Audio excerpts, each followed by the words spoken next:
আমাদের এলাকার সন্তান হামজা চৌধুরী, আমরা ওনার খেলা দেখে ভালো লাগে। তো ভালোবাসা আমরা আমাদের এই যে বাংলাদেশে জার্সি পড়ছি সবাই, ওনার খেলা খুব ভালো লাগে বা ওনার খেলা দেখে খুব আনন্দিত হই। মনের আবেগে নিজেই এই জার্সিগুলো বানাইছি ওনার ছবি দিয়া, ওনারে ভালোবাসি।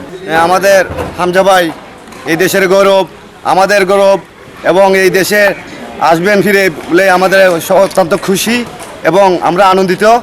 এই জন্য হামজা ভাইকে আমরা এই দেশের মানুষে দেখব এবং যে দেশে আমাদের বিশ্বকাপ টুর্নামেন্ট খেলা নিয়ে আসছেন, আমরা এটা নিয়ে আমরা খুবই আনন্দ গর্বিত। তো আমরা ছোটোবেলা থেকে মানে আমরা কুলাহো আমরা তানতে লইছি, তাদের সাথে খেলাধুলা করছি এবং তানতে আইবা আমরা এই গ্রামবাসী এবং আনন্দিত এবং গর্ববোধ করতেছি এবং আমরা এই গ্রামবাসী মিললে আমরা অনেক গেটগুলা করছি, বুঝছেন না, আমরা বাড়ির উপলক্ষে।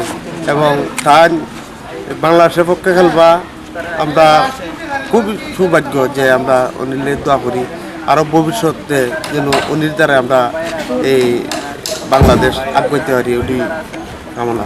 আজকে 17ই মার্চ বিশেষ করে আমাদের ইসলামঘাট ইউনিয়নের সুনামধন্য কৃতি সন্তান হামজা চৌধুরী, উনি লাল সবুজের পতাকা নিয়ে আমাদের দেশের নেতৃত্ব দিবেন, ফুটবলের নেতৃত্ব দিবেন।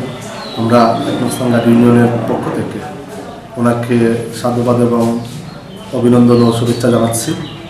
আর সর্বোপরি উনি ওনার মাধ্যমে যাতে অন্তত পক্ষে বাংলাদেশের লাল সবুজের পতাকা উজ্জীবিত হয় সেই আশাটুকু ব্যক্ত করছি।